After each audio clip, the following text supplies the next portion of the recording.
Hello, everyone, and thank you for tuning in.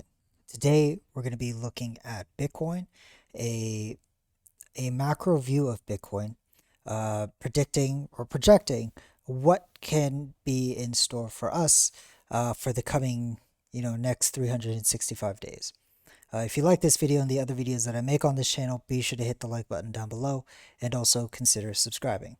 So you might be kind of confused what I have drawn out here, but let's first look at, say, um, hold on, let me change these colors.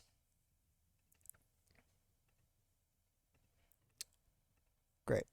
So what I have here is in the red highlighted days. These are all measured days with some lines on a chart.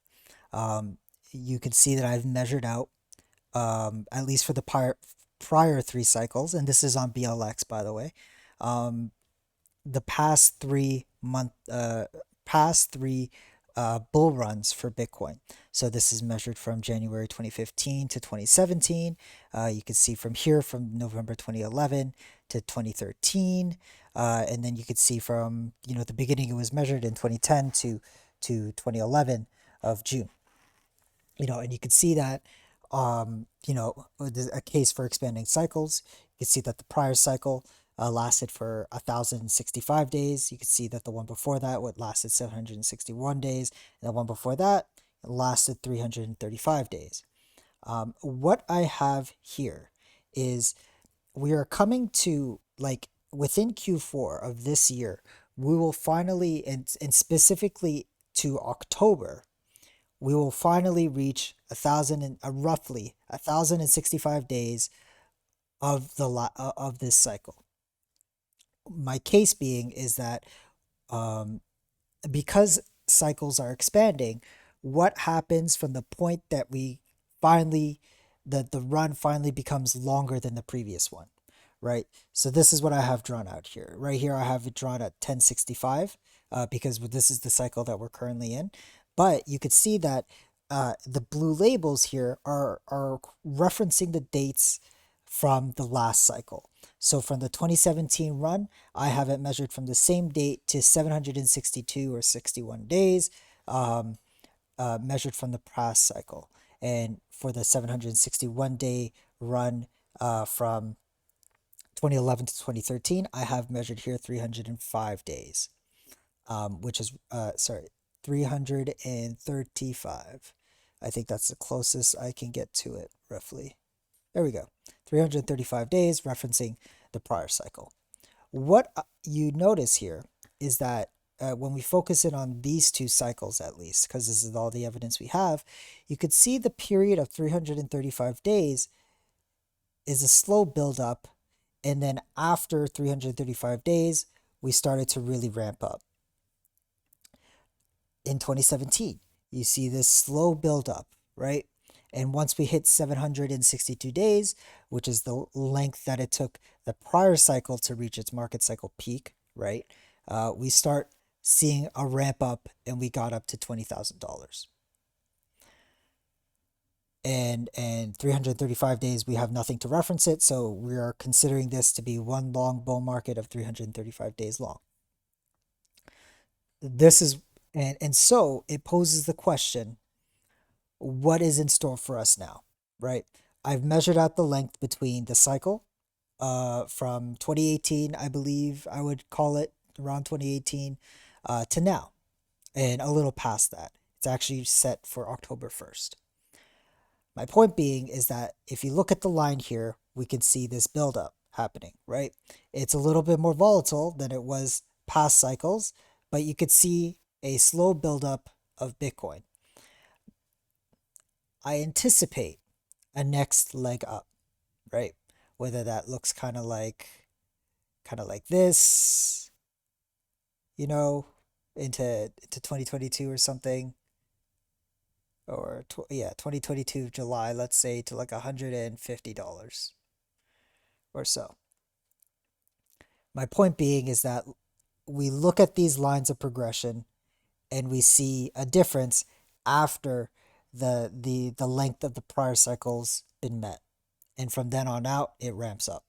So my case here is that I don't think there's going to be any kind of run to $100,000 now, or at least by the end of the year.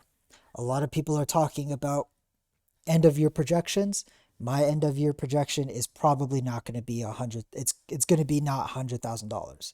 It's not going to be above $100,000. If that's what we're going to be considering the market cycle peak, then I would have to disagree.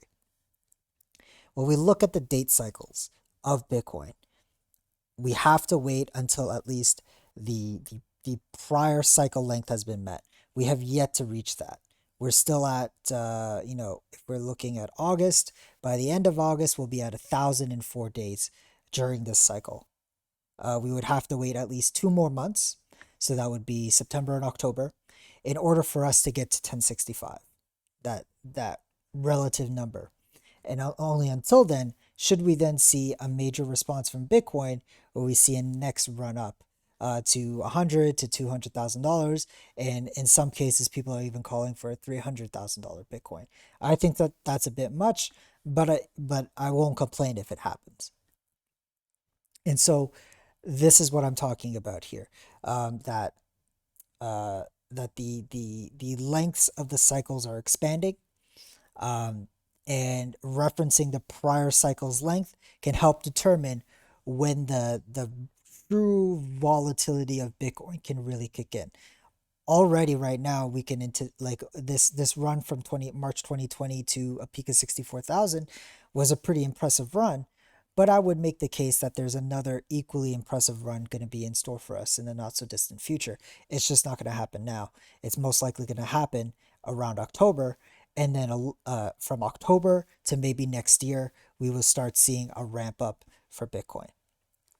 So for an end of year projection, most likely it's going to be around, I would maybe 50 to $60,000 by October. We finally get to some kind of, or by the end of the year, we might see kind of some kind of final move to break 60K for Bitcoin. And then from $60,000 to 100,000 or $150,000 is going to happen next year. I think all eyes are pointing towards 2022. That's where I'm anticipating the market cycle to happen, but I could be wrong. It could last longer, could last, less. If we just take the date difference, like at tacking on how much of a difference does it make between the first cycle and the second cycle, we're looking at a difference of 426 for the first cycle, 761 minus 1065. We're looking at a 300-day difference between these two. And so for that, we can only assume that it's going to take longer. That it's just going to be longer than anticipated. How long it's going to be, I can't tell you that, right? I can't really tell you that. It's just the chart shows that the moves are getting longer. So it's anything above 1,065 days where we can anticipate this market cycle to be. Maybe 1,400 days.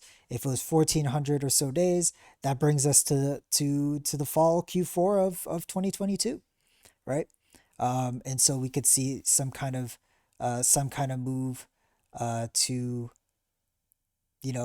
$200,000 or so maybe.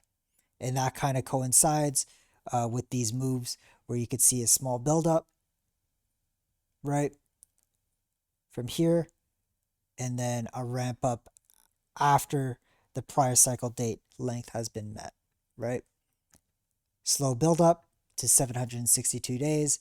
After that, we could see a ramp up to the prior all-time high. Slow buildup and a second leg up to lock in the market cycle peak for Bitcoin. Anyway, I hope this video was helpful. Remember to like the video and subscribe if you really liked it. And I will see y'all next time. Take care. Bye-bye.